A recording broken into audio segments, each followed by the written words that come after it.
Here is my Ferrari 296.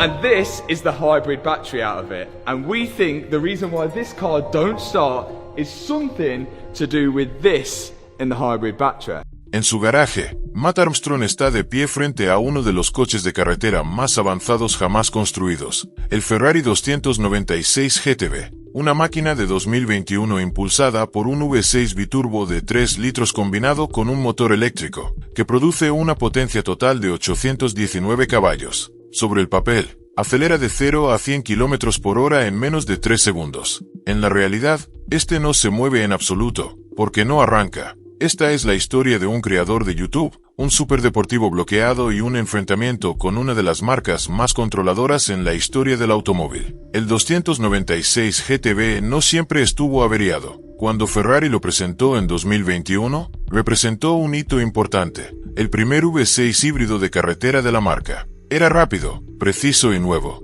Un propietario privado en el Reino Unido compró uno poco después de su lanzamiento y lo exportó a Chipre. Apenas había pasado tiempo con el coche antes de que ocurriera el accidente. El incidente tuvo lugar en una carretera pública, y las imágenes circularon ampliamente en redes sociales en ese momento. La secuencia resulta familiar para cualquiera que entienda los coches de alto rendimiento con tracción trasera. Una fuerte aceleración, una pérdida repentina de tracción en la parte trasera, una sobrecorrección y luego un giro brusco en la dirección opuesta. Con más de 800 caballos entregados instantáneamente a las ruedas traseras, incluyendo un agresivo par eléctrico, el margen de error es extremadamente pequeño. En este caso, ese margen desapareció por completo. El impacto fue violento. Componentes de la suspensión fueron arrancados. Secciones estructurales se deformaron. El chasis quedó comprometido. No fue un simple roce a baja velocidad, fue una colisión de alta energía consistente con una pérdida total de control. Sorprendentemente,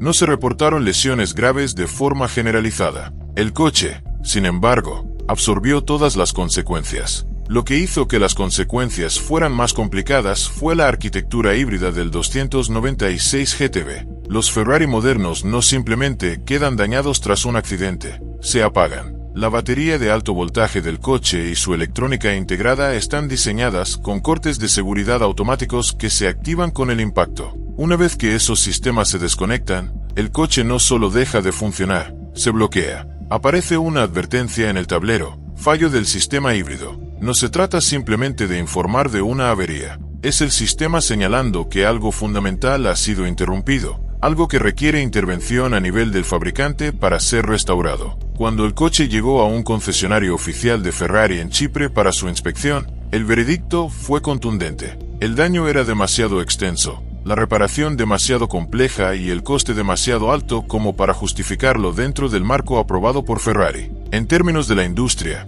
el coche fue declarado siniestro total. Ahí es donde terminan la mayoría de las historias. Pero no esta, los coches de salvamento de alta gama rara vez pasan por subastas públicas transparentes. Se mueven a través de liquidaciones de seguros, intermediarios especializados y redes privadas. En algún punto de ese proceso, este Ferrari apareció, y Matt Armstrong lo compró. Viajó a Chipre, vio el coche en persona y comprendió inmediatamente a qué se enfrentaba. El daño iba más allá de los paneles. Los elementos estructurales estaban comprometidos. El sistema híbrido estaba inactivo. Esto no era algo que pudiera resolverse con una simple herramienta de diagnóstico. Aún así, el plan no cambió. Llevó piezas con él, según se informa, por valor de miles de dólares, y comenzó la primera fase de la reconstrucción allí mismo. No para terminar el coche en ese lugar, sino para demostrar que el proyecto podía avanzar. Luego, el Ferrari fue transportado fuera de Chipre y comenzó el verdadero trabajo. Durante las semanas y meses siguientes,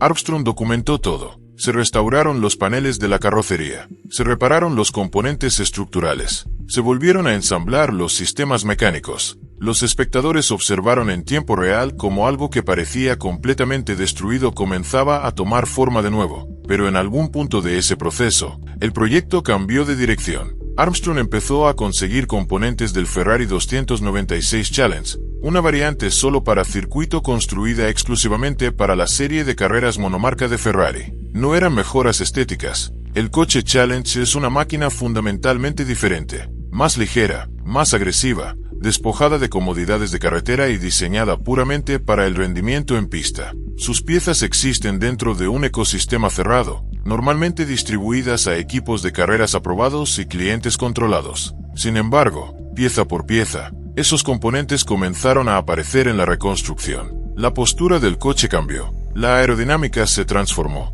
Lo que comenzó como la restauración de un coche de calle se estaba convirtiendo en algo que Ferrari nunca había vendido realmente. Un híbrido entre un 296 GTB de carretera y un coche Challenge de circuito. Visualmente, parecía completo, agresivo y terminado. Mecánicamente, estaba en gran parte reconstruido, pero bajo la superficie, la misma advertencia seguía en el tablero: fallo del sistema híbrido. Aquí es donde Ferrari entra en escena. Según Armstrong, el suministro de piezas comenzó a ralentizarse. Luego se detuvo. Ciertos componentes dejaron de entregarse. Las solicitudes se estancaron. La comunicación se volvió limitada. Finalmente, se dejó clara una condición. El coche debía pasar por los canales oficiales de inspección de Ferrari antes de que cualquier otra cosa pudiera continuar. Las inspecciones aprobadas por Ferrari verifican que un vehículo cumpla con las especificaciones de fábrica. Es una práctica estándar después de daños importantes. Pero aquí está el problema.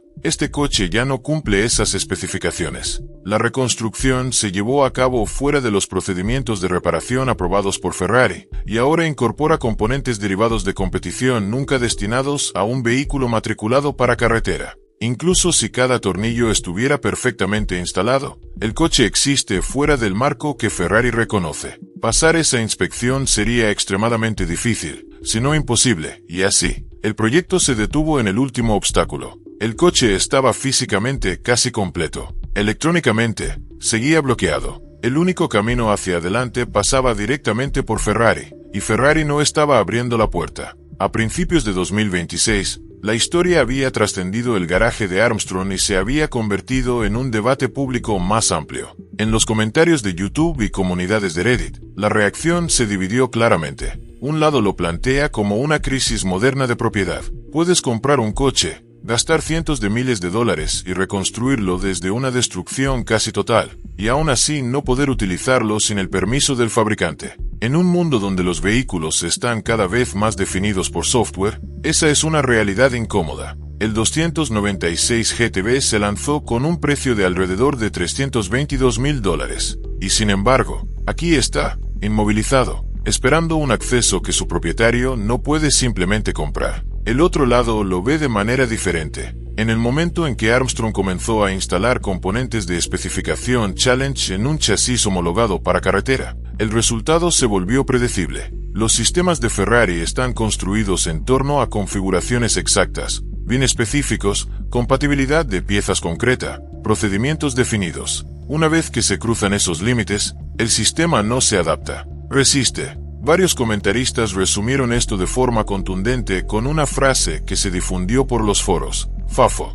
jugaste con fuego, y ahora estás viendo las consecuencias. Lo sorprendente es lo equilibrada que sigue estando la reacción. Ambos argumentos tienen peso, y ninguno anula completamente al otro, porque los hechos subyacentes no están realmente en disputa. El coche no arranca. El sistema híbrido requiere acceso a nivel Ferrari. El suministro de piezas ha sido restringido en espera de una inspección oficial. Ferrari no ha emitido ninguna declaración pública. Todo lo demás existe en el espacio entre esos hechos, y es ahí donde vive el verdadero debate. En el centro de todo esto hay una pregunta que la industria automotriz lleva años planteándose. ¿Qué significa realmente ser propietario de un coche? Ferrari nunca se ha posicionado como un simple fabricante. Es una marca construida sobre la precisión, la exclusividad y el control. Desde volúmenes de producción deliberadamente mantenidos por debajo de 10.000 coches al año hasta programas de personalización estrictamente gestionados y redes de servicio autorizadas. Ese control no es accidental, es fundamental para su identidad.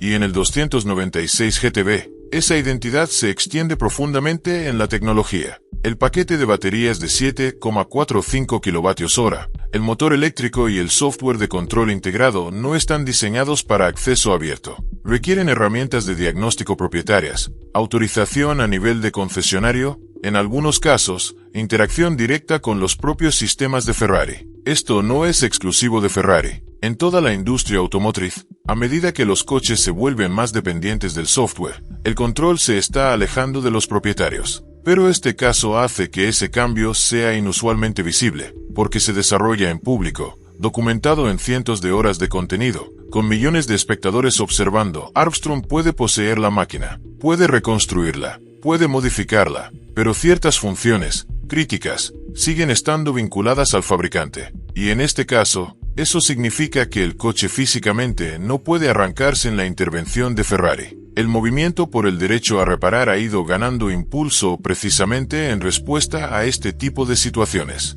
En Estados Unidos, solo un puñado de estados ha aprobado legislación que exige a los fabricantes proporcionar acceso independiente a herramientas de diagnóstico y datos de reparación. En Europa, se están produciendo conversaciones similares en torno a los derechos del consumidor y la accesibilidad de los productos. El progreso es lento, y la presión de los fabricantes tradicionales es significativa. Por ahora, el 296 GTB de Armstrong se encuentra entre dos mundos. Demasiado modificado para pasar la inspección de Ferrari, demasiado bloqueado para funcionar sin ella. Un coche casi completo que no puede arrancar, no por hardware averiado, sino por quien controla el acceso al software. Y eso, en última instancia, es de lo que realmente trata esta historia. No se trata solo de un constructor y un superdeportivo. Se trata de un cambio fundamental en lo que significa la propiedad en la era moderna. Puedes tener las llaves, puedes tener el coche, pero si el fabricante controla si funciona,